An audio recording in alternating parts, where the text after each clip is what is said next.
Lecture. और इस video lecture में हम डिस्कस करने वाले हैं क्लास 9 का चैप्टर 5 जीवन की मौलिक इकाई। ये चैप्टर जो है आपका, ये पूरा चैप्टर आपका कोशिका के बारे में है कि कोशिका के अंदर कौन कौन से अंग होते हैं, उनके क्या काम है, कोशिका कितने प्रकार की होती हैं, हम सारी चीज़ें डिटेल में इस चैप्टर में पढ़ने वाले हैं।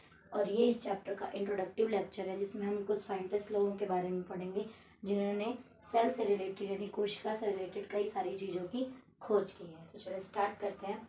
तो सबसे पहले यहाँ पर एक साइंटिस्ट का नाम दे रखा है रॉबर्ट हुक। रॉबर्ट हुक जो है, इन्होंने 1665 में कोशिका की खोज की थी।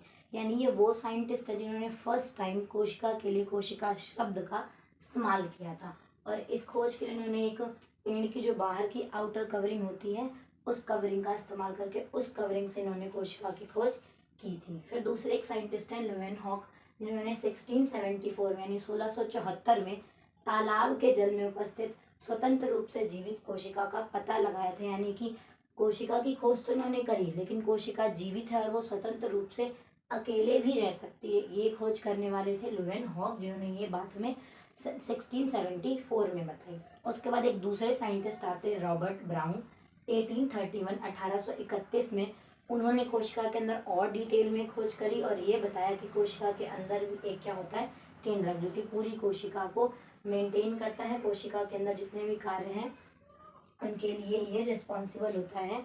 फिर उसके बाद एक और साइंटिस्ट आते हैं जेई पुरकिंस, जिन्होंने कोशिका में स्थित तरल जैविक पदार्थों को जीव द्रव का नाम दिया। यानी कि सबसे पहले एक कोशिका हमारी बॉडी के अंदर होती है, वो किसने बताया, रॉबर्ट हुक ने। उसके बाद दूसरे एक साइंटिस्ट है, उन्होंने ये हमें बताया कि कोशिका क्या कर सकती है, स्वतंत्र रूप से जीवित रह सकती है। फिर एक और साइंटिस्ट है, उन्होंने हमें बताया कि कोशिका के अंदर एक केंद्रक नाम की भी चीज होती है, उन्होंने हमें केंद्रक के बारे में बताया। फिर एक और साइंटिस्ट आते हैं, उन्होंने बताया कि जो कोशिका के अंदर यहाँ पर तरल पदार्थ होता है उस तरल पदार्थ को उन्होंने जीव द्रव का नाम दिया। उसके बाद दो साइंटिस्ट आते हैं, एक आते हैं 1838 में और एक आते हैं 1839 में, एम्सलीन और टीसमान। इन दोनों ने मिलकर एक सिद्धांत दिया, उसे हम कोशिका सिद्धांत बोलते हैं। और कोशिका सिद्धांत में दो बातें उन्होंने हमें बताई कि सभी जीव कोशिकाओं के बने होते हैं, यानी कि जितने भी जीवित प्राणी हैं वो किसके बने होते हैं, कोशिकाओं के बने हुए होते हैं।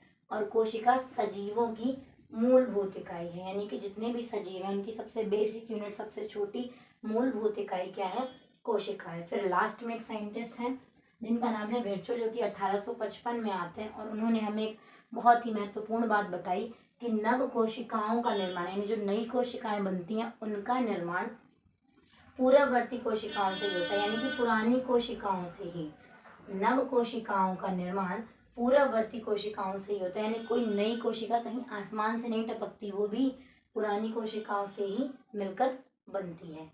तो ये है डिटेल में सिर्फ उन सभी साइंटिस्ट लोगों के बारे में जिन्होंने कोशिका के बारे में थोड़ी बहुत सारी जानकारी बेसिकली उन्हीं लोगों ने